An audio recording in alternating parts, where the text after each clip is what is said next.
Oh, you guys are here. Welcome back. Today we're going to be going over a Samsung J7 charging port. Let's go ahead and just do a brief visual inspection and then we can go ahead and get started.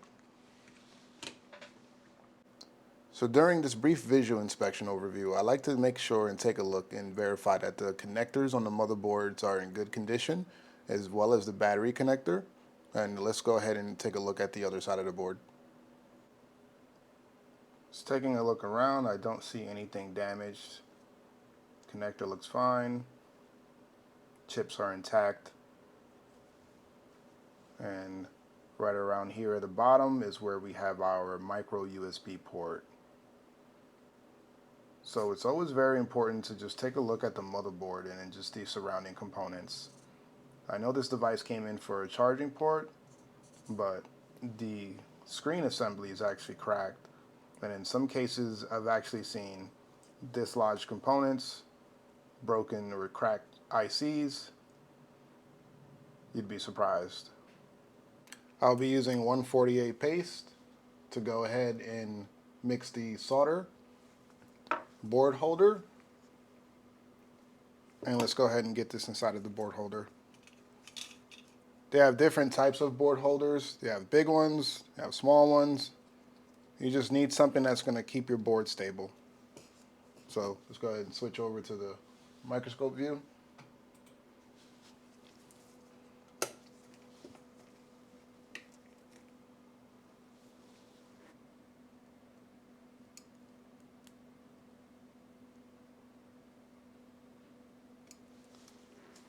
Let's turn on this fume extractor.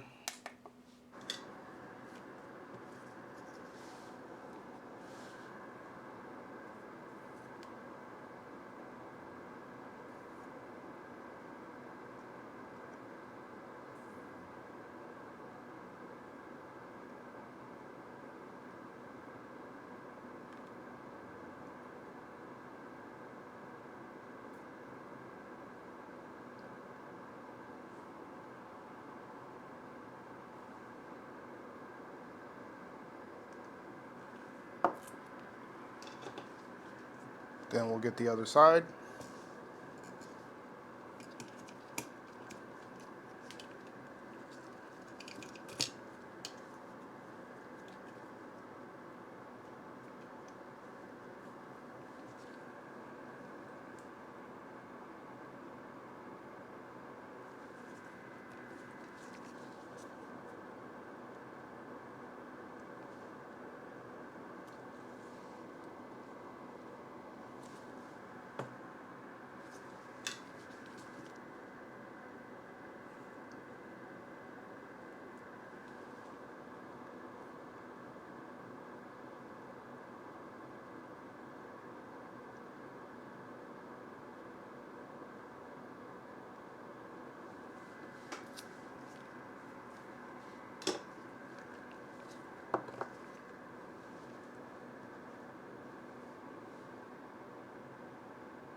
I am dipping my iron inside of the paste.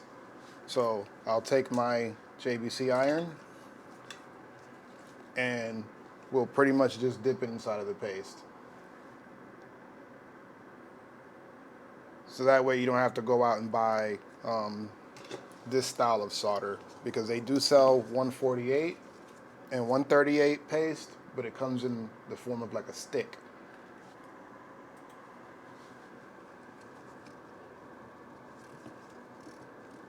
All right, so we just have the middle and the left side.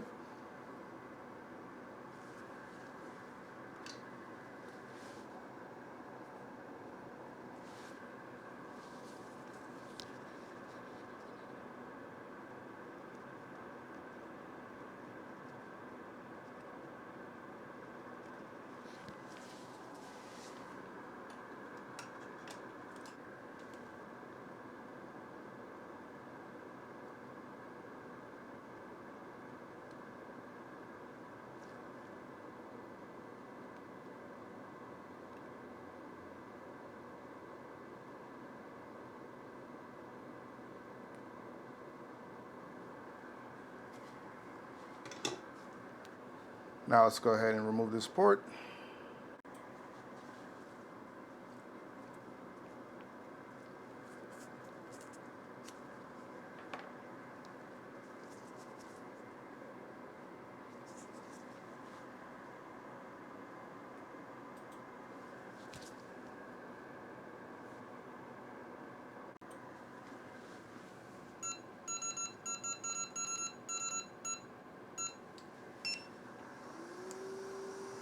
We'll grab some tweezers.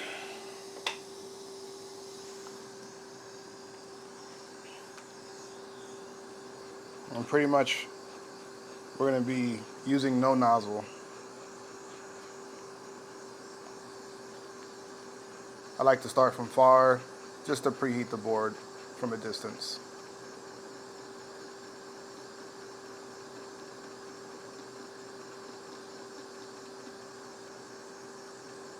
After a few seconds, I'll bring my nozzle just a little bit closer.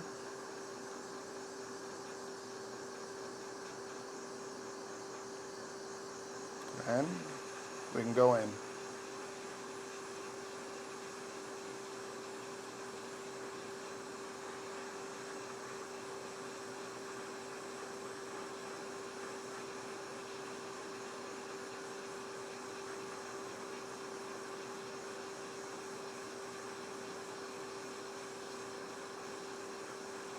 That's it. Shouldn't take too long. Let's go ahead and clean up the low melt that's still on the board.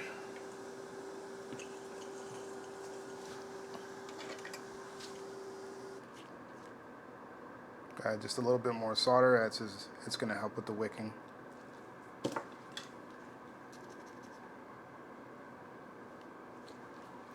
Need to change irons.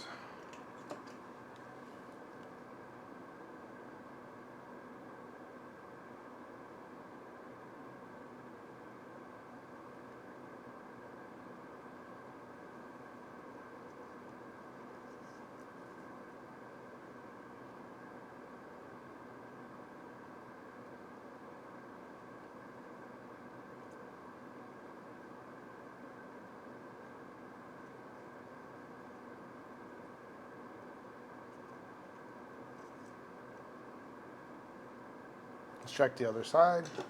Make sure we don't have any solder left over. Just give me a moment to flip this.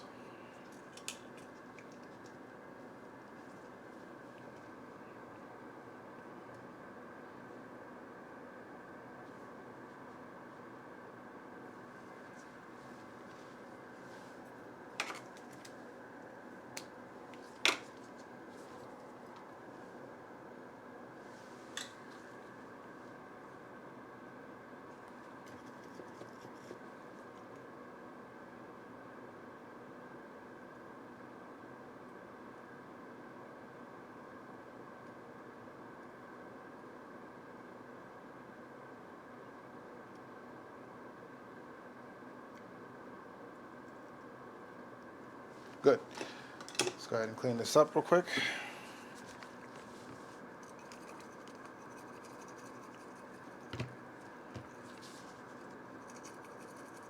I'm just adding a little bit of support with my finger because this board towards the bottom side is very flimsy.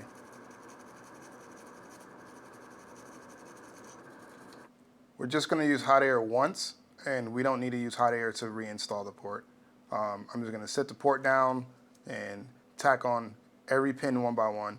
And the reason being is that sometimes when you use hot air twice for removal and installation, you have to be very careful about certain areas like this. You have epoxy, kind of like overfill or side glue, whatever you want to call it, and it tends to create pockets of air that then starts to elevate the components. So you have to be very mindful and be careful because while desoldering the charging port, you can actually be desoldering components that have epoxy around the perimeter. Let's grab a fresh new port.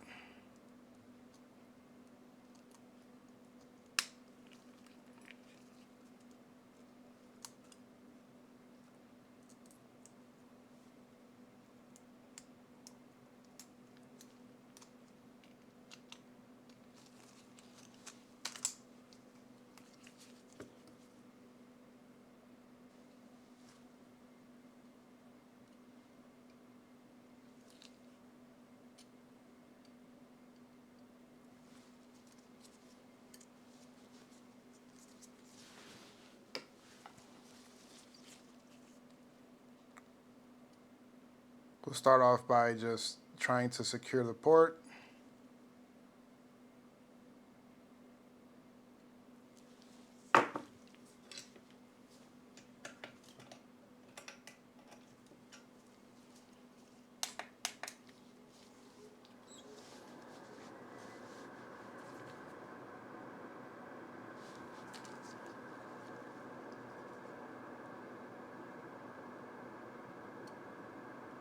So just make sure your pins are lined up before you tack on any solder.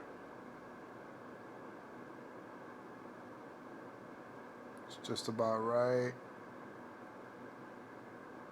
Right there is fine.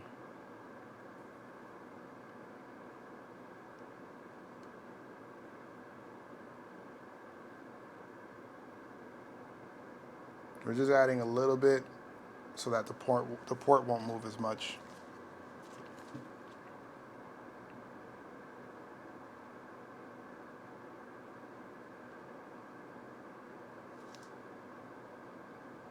Later on, I'll come by and use a bigger iron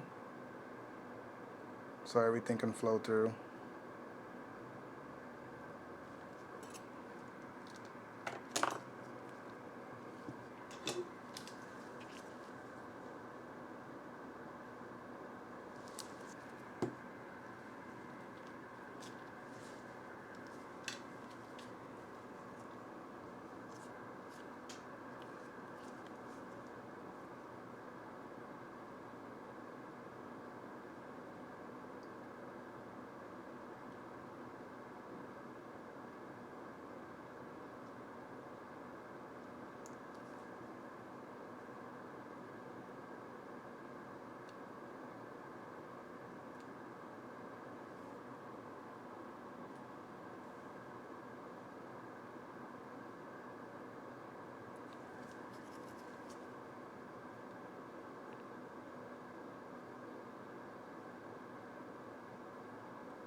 So I was able to get rid of that bridge just by using a iron that has a higher thermal mass. And that's an easy, quick fix to how to get rid of bridges.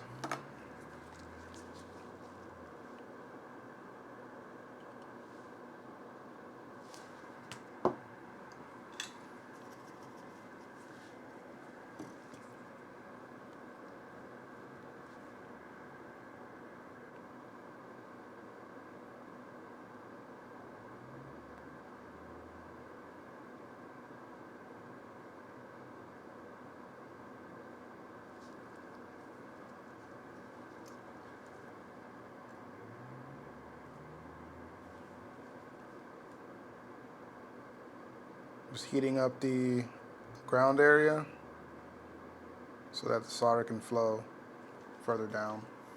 You don't want to add too much solder because you can end up with solder inside of the port with so many different openings from the edge. Let's take a look at the bottom side. And let's get a little bit more solder into these ground points.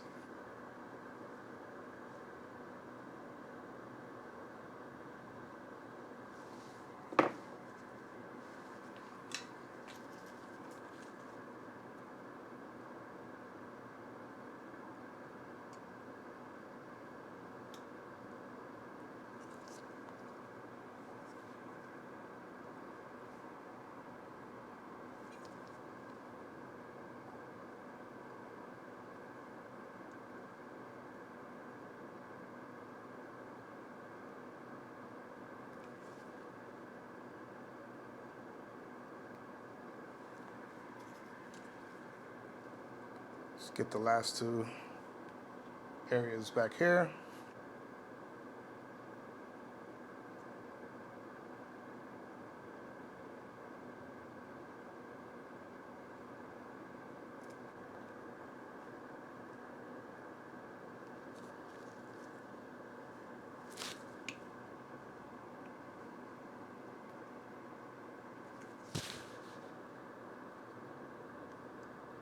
And flux just lets the solder flow.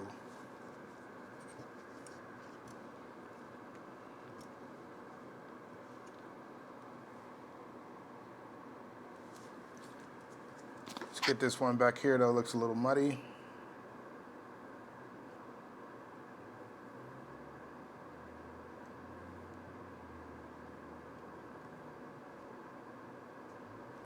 And it looks fine to me. We'll clean this up and take a look at the inside of the port.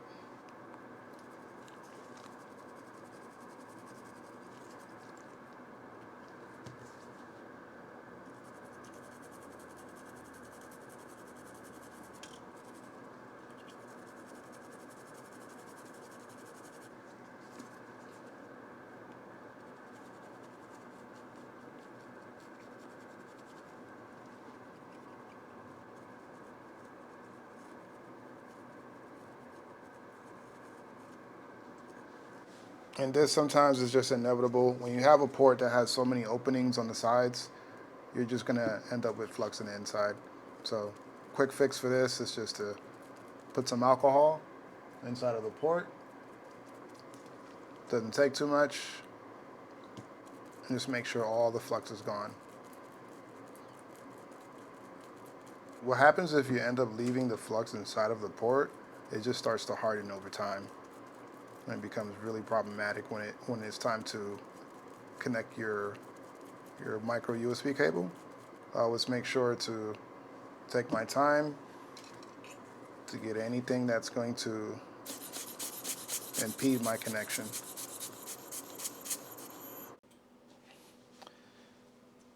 So it's time to test everything. I'm just going to put this back in the housing.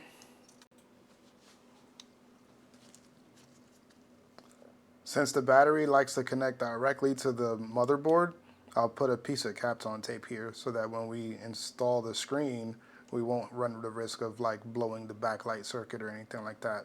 So I'll just get the screen connected, pull this piece of Kapton tape off, and that'll activate the battery. Let's go ahead and connect this screen.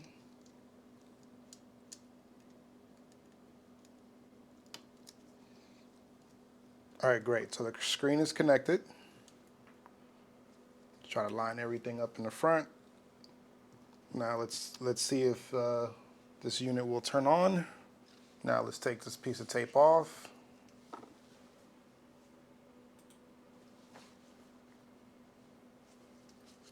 That way we can let the battery do its job since we already have the screen connected. There we go.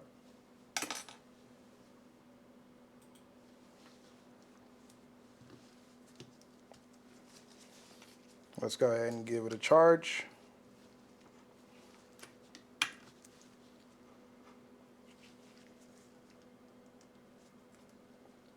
Apply power. And we are at 1.4 amps. We should have a charging logo. And there we are. We have a charging logo. And we'll just give it a few minutes to turn on.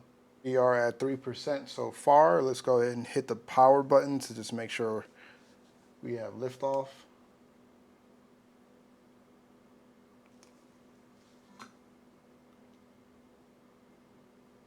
There we go. Boot logo. And now what we're just paying attention for is just to make sure that the battery status icon is actually showing that it's charging. So let's go ahead and verify charging. First thing we want to make sure is that this symbol on the top, the red, goes away. And we get some type of notification letting us know that it's charging. So here you go, the little circle animation, and then this top portion over here where the status of the battery icon no longer shows red.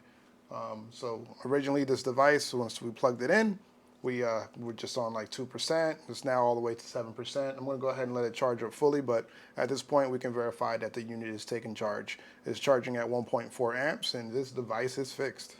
So there you go. Micro USB is going to be a little bit more problematic than USB-C. With micro USB, you can only plug it in one way, and pretty much it's going to cause a lot of high wear and tear. So if you're having this issue, don't hesitate to reach out to us. You can send us a DM on social media. If you enjoyed this video, we ask that you like and subscribe. And if you have any questions, don't hesitate to leave them down in the comments section. We'll see you guys next week with some more awesome content.